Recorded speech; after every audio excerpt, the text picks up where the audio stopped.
langit mong sigla sa bitulo,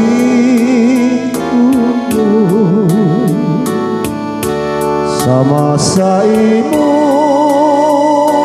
larawan, ang kaanyag mo walay sama. Ay, Carmina, unsay akong mahimo sa gugmang pagbati, ikaw ang naingnan.